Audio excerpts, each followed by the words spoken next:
कहानी शुरू होती है और हम एक स्कूल में डॉनी को देखते हैं जो कि अपने दोस्तों को एक रॉक कॉन्सर्ट की 2 टिकट्स दिखाकर स्टाइल मार रहा था। तभी उसका एक दोस्त कहता है कि भाई तू अपने साथ लिसा को ले जा, वो दिखने में बहुत खूबसूरत है। डॉनी कहता है कि मुझे लड़कियों में कोई इंटरेस्ट नहीं है, मुझे तो औरतें पसंद हैं। तभी वहाँ पर हम उसके एक टीचर को देखते हैं जो कि दिखने में बहुत ज्यादा खूबसूरत थी। डॉनी अपने टीचर के पास आता है और उसे पूछता है कि क्या तुम मेरे साथ रॉक कॉन्सर्ट देखने चलोगी। इस पर टीचर उसे कहती है कि तुम्हारा ऑफर तो बहुत अच्छा है लेकिन मैं तुम्हारी गर्लफ्रेंड नहीं हूँ। डॉनी कहता है कि कोई बात नहीं, तुम मुझे कहीं भी सुनसान जगह पर ले जाकर मर्द बना दो। अभी सुनकर टीचर को गुस्सा आ जाता है और वो उसे 1 महीने की डिटेंशन दे देती है। इसके बाद हम डॉनी को डिटेंशन रूम में देखते हैं जहाँ पर वो अपने बर्ताव के लिए टीचर से माफी मांगता है। इस पर टीचर उसे कहती है कि क्यों, अब क्या हुआ, अब तुम्हें मर्द नहीं बनना। डॉनी च्युइंगम चबा रहा था तो टीचर उसे थूकने के लिए कहती है। फिर जब डॉनी उसे वो च्युइंगम देता है तो टीचर उस च्युइंगम को बाहर फेंकने की बजाय खुद ही चबाने लगती है। इसके बाद वो डॉनी को रिझाने लगती है जिसको देखकर हमें पता चलता है कि ये टीचर डॉनी से कुछ लेना चाहती है। जिसके बाद वो उसका हाथ पकड़ती है और उसे अपने ऑफिस ले जाती है।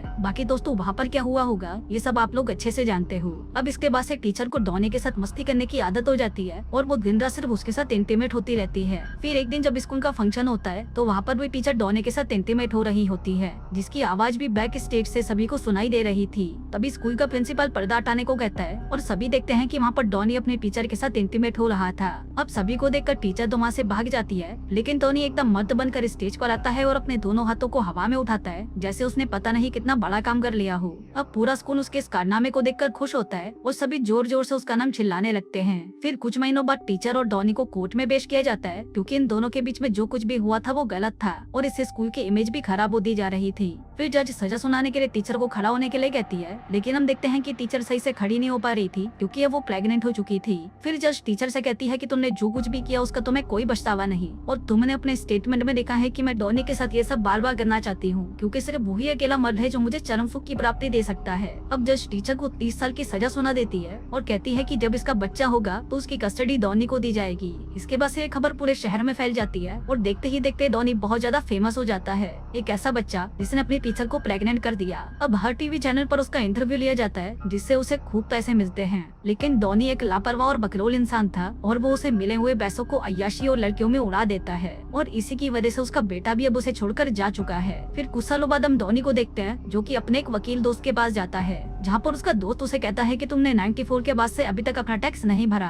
तुम्हें $43,000 का टैक्स भरना है, वो भी 1 हफ्ते में, नहीं तो तुम्हें 3 साल की जेल हो सकती है। अब ये सुनते ही डॉनी का दिमाग खराब हो जाता है और वो अपने दोस्त को कहता है कि मेरे पास तो सिर्फ $20 ही हैं। इस पर उसका दोस्त कहता है कि अब तुम्हारे पास सिर्फ एक ही रास्ता है। जिसके बाद वो उसे एक मोटे की फोटो दिखाता है और उसे कहता है कि ये मोटा मैराथन में दौड़ने वाला है और अगर ये जीत गया तो तुम्हें $1 के बदले 8,000 मिलेंगे। वो कहता है कि मुझे लगता है कि ये आदमी जीत सकता है। अब ये सुनकर डॉनी उस पर $20 तो लगा देता है लेकिन वो सिर्फ उसी के भरोसे नहीं बैठ सकता था। दोस्त कहता है कि तुम अपने बेटे से पैसे क्यों नहीं मांगते। डॉनी कहता है कि वो मुझे छोड़कर चला गया था जब वो 18 साल का था। इसके बाद रात को वो एक क्लब में जाता है जहाँ पर एक लड़की उसे एक मैगजीन दिखाती है जिसमें उसके बेटे जिसका नाम एंडी था उसकी एक फोटो थी जो कि अब बहुत ज्यादा अमीर हो चुका है और वो एक बहुत ही सुंदर लड़की से शादी करने जा रहा है। इसके बाद हम एंडी को देखते हैं जो कि अपनी होने वाली वाइफ जेमी और उसकी फैमिली के साथ अपने बॉस के घर पर आया है जहाँ पर ये लोग शादी करने वाले हैं। फिर कुछ देर बाद वहाँ पर एक फौजी आता है जिसका नाम चैड होता है और वो जेमी का भाई होता है। आगे चैड एंडी को साइड में ले जाता है और उसे कहता है कि तुम मेरी बहन का ध्यान रखना और उसका दिल कभी मत तोड़ना, नहीं तो मैं तुझे तोड़ दूंगा। दूसरी तरफ हम डॉनी को देखते हैं जो कि पैसों का जुगाड़ करने के लिए एक न्यूज चैनल के पास जाता है जो कि कभी उसका इंटरव्यू लिया करते थे।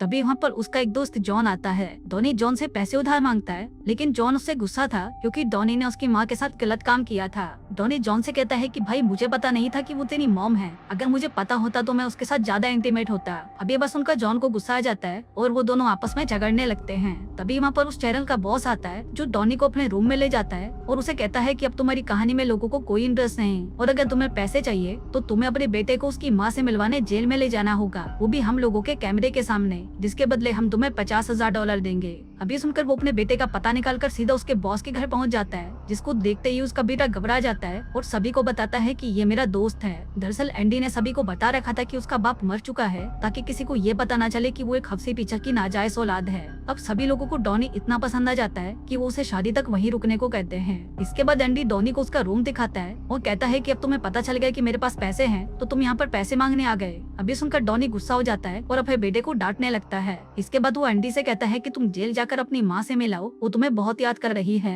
लेकिन एंडी उसे मना कर देता है और कहता है कि मैं अपनी शादी को छोड़कर कहीं नहीं जा रहा। फिर अगले दिन पार्टी में एक आदमी डॉनी को पहचान लेता है कि ये वही लड़का है जिसने अपनी टीचर को प्रेग्नेंट किया था। जिसके बाद डॉनी सडी को अपने इस महान काम की कहानियां सुनाने लगता है, जिसे सुनकर सभी लोग उससे इम्प्रेस हो जाते हैं और उसे पसंद करने लगते हैं। फिर आखिर डॉनी एक बुढ़िया के रूम में जाता है और वहाँ पर गंदी मैगजीन्स ढूंढने लगता है ताकि वो खुद को संतुष्ट कर सके। लेकिन जब उसे वहाँ पर कुछ नहीं मिलता तो वो एक बुढ़िया की फोटो उठाता है और उसे ही अपने साथ इमेजिन करके खुद को संतुष्ट कर लेता है। फिर अगली सुबह जब बुढ़िया अपने कमरे में आती है तो वहाँ पर पड़े हुए टिश्यू पेपर्स को देखकर समझ जाती है कि डॉनी ने कल रात उसे याद करके अपना पानी निकाला होगा। फिर लाख को वो सभी एंडी की बैचलर्स पार्टी सेलिब्रेट करने के लिए एक स्पा में जाते हैं, जहाँ पर उन्हें ड्रिंक्स दी जाती है, जिसको पीते ही डॉनी थूक देता है। इसके बाद सभी लोग मसाज कराने जाते हैं, लेकिन वहाँ पर भी डॉनी अपनी उल्टी सीधी हरकतों से बाज नहीं आता। इसके बाद सभी को सुंदर बनाने के लिए उनके मुंह पर फेशियल लगाया जाता है, जिसको सभी तो बहुत एंजॉय कर रहे थे, लेकिन डॉनी उससे बहुत ज्यादा चिढ़ा हुआ था। अब डॉनी वहाँ पर बोर हो चुका था तो वो सभी को अपने साथ क्लब में ले जाता है। अब वहाँ पर नंगी लड़कियों को देखकर सभी लोग खुश हो जाते हैं और पूरी रात दारू पीते हैं और एंजॉय करते हैं। फिर जब सभी पीकर सेट हो चुके थे तो डॉनी उन सभी को कार में बिठाकर घर भेज देता है। जिसके बाद वो अपने बेटे के करीब आने की कोशिश करता है, जो कि उससे नफरत करता था।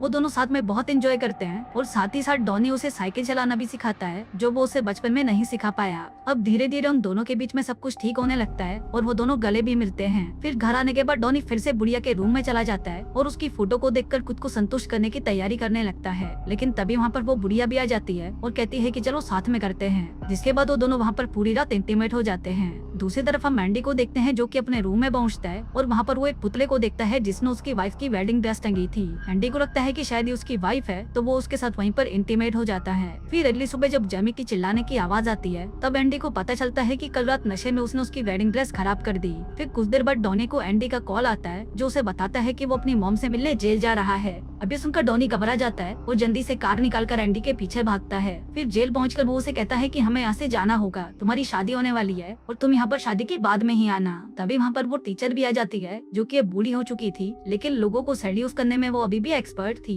फिर वो दोनों आपस में बातें करने लगते हैं, लेकिन तभी वहाँ पर वो न्यूज रिपोर्टर पहुंच जाते हैं। अभी देखकर एंडी को गुस्सा आ जाता है और वो समझ जाता है कि इनको यहाँ पर उसके बाप ने बुलाया होगा। अब वो गुस्सा होकर वहाँ से जाने लगता है और यहीं से इन दोनों का रिश्ता वापस से खराब हो जाता है। फिर घर आकर डॉनी अपना सामान तय करके वहाँ से जाने ही वाला था, लेकिन तभी उसे नीचे से किसी की बातें करने की आवाज आने लगती है। वो नीचे झांक कर देखता है तो उसे पता चलता है कि ये जेमी है, जिसका अफेयर उसके बॉस के साथ चल रहा है। अभी जानकर वो एंडी के पास जाता है और उसे कहता है कि तुम्हारी वाइफ तुम्हें धोखा दे रही है और उसका अफेयर तुम्हारे बॉस के साथ चल रहा है। लेकिन तभी वहाँ पर जेमी आती है और कहती है कि मेरा किसी के साथ कोई अफेयर नहीं चल रहा, मैं तो बस एक राइटर से बात कर रही थी हमारी शादी के बारे में कुछ लिखने के लिए। अब यहाँ पर डॉनी गलत साबित होता है और वहाँ से चला जाता है। लेकिन तभी वो वहाँ से जाने से पहले जेमी से माफी मांगना चाहता था, इसलिए वो उसके लिए आइसक्रीम लेकर उसके रूम तक जाता है। लेकिन जब वो उसके रूम के बाहर पहुँचता है तो उसे अंदर से जेमी के चिल्लाने की आवाज सुनाई देती है। अब जेमी चिल्ला क्यों रही थी ये जानने के लिए वो खिड़की से अंदर घुस जाता है। तभी वो देखता है कि जेमी किसी के साथ इंटीमेट हो रही थी और वो आदमी और कोई नहीं बल्कि उसी का भाई चैड था।